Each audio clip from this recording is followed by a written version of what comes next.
সায়ন। নতুন আবার একটা ব্লগ নিয়ে চলে এলাম। অনেক দিন পরই এলাম, আমার ব্লগ আসতে অনেক দেরি হলো, 6 মাস আগে লাস্ট ব্লগ ছেড়েছিলাম। তো নতুন একটা ব্লগ নিয়ে এলাম, খুবই ভালো একটা ব্লগ যেটা এখন সবাই পছন্দ করে। এবং এটা এমনই একটা ব্লগ যে একটা অলৌকিক ঘটনা এখানে ঘটে। একটা মন্দির, হন্টেড প্লেসও বলতে পারো, এবং মন্দিরও আছে। ঠিক আছে, তো অনেক পুরনো মন্দির, অনেক রহস্য আছে, ইতিহাস আছে এই মন্দিরে। আর আমরা তো ছোটোবেলায় সবাই ভূতের গল্প শুনে ভয় পেতাম, মা বাবারা ভয় পাওয়াতো, ভূতের গল্প শুনতে খুব ভালোবাসতাম। এখনও অনেকে আছি যারা ভূতের গল্প বলতে গেলে হয়তো শুনলাম বা ভূতের সিনেমা দেখলাম তো রাত্রিবেলায় ঘুম আসে না। হ্যাঁ, তো এটা একটা সত্যি ঘটনা নিয়ে এসেছি। আর এটা আমি বলছি না, এখানকার মানুষই বলছে যে এটা সত্যি ঘটনা।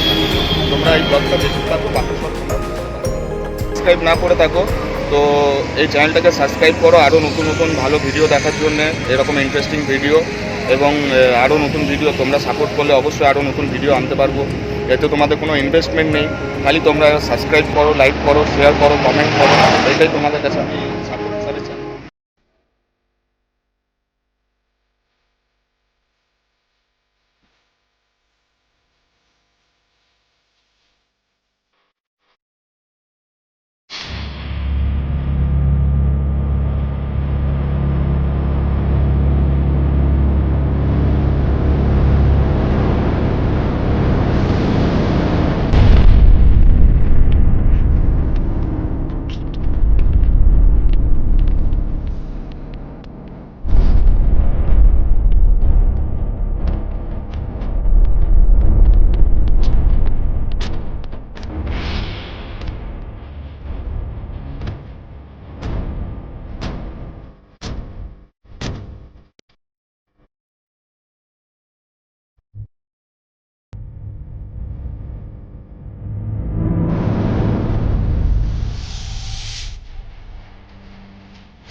তো বন্ধুরা, এই দেখতে পাচ্ছ এটা হলো প্রেত কুয়ো। হ্যাঁ, এইটারও অনেক ইতিহাস আছে, ঠিক আছে। সবাই বলে নাকি এটা প্রেত কুয়ো, এখানে প্রেতের বাস আছে। আর এই যে মন্দিরটা আমি এখন যেখানে আছি, এটা 1990 সালে স্থাপিত হয়। তো এখানে মানে প্রচুর এই সামনে বাইপাস আছে, এখানে অনেক অ্যাক্সিডেন্ট হয়। তো বলে নাকি যদি অ্যাক্সিডেন্ট হয় তো এখানকার আত্মাগুলো মানে জায়গা মানে এইখানেই বসবাস করে, মানে তারা এখানেই আশ্রয় নেয়। যত আত্মা আছে অ্যাক্সিডেন্ট হয় কিংবা যারা আশেপাশে এই গ্রামে যারা মারা যায়, তো তারা এখানেই বসবাস করে তাদের আত্মারা। তো মায়ের ইয়েতে এখান থেকে ওরা স্মৃতি লাভ করে, মানে ওরা এখান থেকে স্বর্গবাস নরকবাস যায়, যেখানে যাওয়ার সে এখান থেকে ছাড়া পায়। তো বলে নাকি সব প্রেতের বাস এই কুয়োতেই, এই জন্য এটার নাম নাকি প্রেত। বন্ধুরা, এটা এক প্রকার তোমরা হন্টেড প্লেসও ভাবতে পারো, কিংবা এটা একটা দেবতারও কিছু ব্যাপার আছে। আর এইখানে ব্যাপার হলো যে বলে সবাই, অনেকে এখানে আবার শুনতে পায় রাত্রিবেলা, এখানে রাত্রিবেলা কেউ থাকে না। তো অনেক মানুষই এখানে এখন দেখাবো তোমাদেরকে, কিছু মানুষের সাথে কথা বলে দেখাবো। তো এখানকার মানুষজনও এটাই বলে, এখানকার মানুষ গ্রামের লোকও মানে এটা সত্যি ঘটনা। আর এটা আমি বলছি না, এটা এখানকার লোকেরা বলছে। এই মন্দিরটার প্রচুর ইতিহাস আছে, এমনকি অনেকেই আছে যারা অনেক দূর দূর থেকে আসে। অনেক সময় হয় আমরা তো কোনো আত্মা দেখতে পাই না, আমরা যেরকম ভগবানকে বিশ্বাস করি ভগবানকেও দেখতে পাই না, বাট অ্যাজ এ রিলিজিয়াস আমি বলছি, ভগবানকে সে যে যার ধর্মে সে সেরকমভাবে মানে। তো আমরা আত্মাকেও দেখতে পাই না, আত্মার কোনো প্রকার হয় না, জাস্ট একটা নেগেটিভ এনার্জি স্পিরিট, যেটাকে দেখা যায় না, অনুভব করা যায়। যেমন এইখানে আমি সকালবেলাতে এসেছি, বলতে গেলে সকাল বলা যাবে না, এখন দুপুরবেলায়। তো এখনও কেমন একটা গা ছমছম করছে, কেমন একটা মাথা ভারী ভারী লাগছে, মানে বোঝাই যাচ্ছে যে এটা একটা কিছু এখানে একটা নেগেটিভ এনার্জি বা পজিটিভ এনার্জি, কিছু একটা এনার্জি এখানে আছে। সো তোমরা ভিডিওটা দেখতে থাকো পুরোটা, তোমাদেরকে সব এক্সপ্লোর করে দেখাচ্ছি। नॉर्मली बोलिए आपका क्या हुआ ना हुआ। भैया आपका नाम? रजन कुमार ठाकुर। आप कहाँ से आ रहे हैं? औरंगाबाद डिस्ट्रिक्ट से। अच्छा, तो आप ये मंदिर के बारे में कहाँ पे सुने हैं? आप आए इधर, इतना दूर से आए, कुछ तो बात है कि इतना दूर से आए, कुछ आप सुने हैं किसी का पास कि इधर कुछ बढ़िया होता है, इधर शैतान वगैरह जो सब होता है, नेगेटिव एनर्जी जो सब होता है, तो क्या सुने हैं और क्या चीज़ के लिए आप आए? हम आए, हमको रिश्ते वाले जेके नगर में रहते हैं। अच्छा, वो हमको यहाँ सर्विस करते हैं झंझरा कोलवरी में, वही हमको बताएं। तो हमारे रिश्ते वाले हैं, रिश्ते में साधु लगते हैं। अच्छा, तो वही बताएं, तो हम यहाँ आए। हमारे वाइफ की तबीयत बहुत सीरियस खराब थी। उधर को बिहार को शैतान को झाड़ने फूटने वाला जो ओझा होता है वो नहीं ठीक कर पा रहे, ठीक नहीं कर पा रहा था।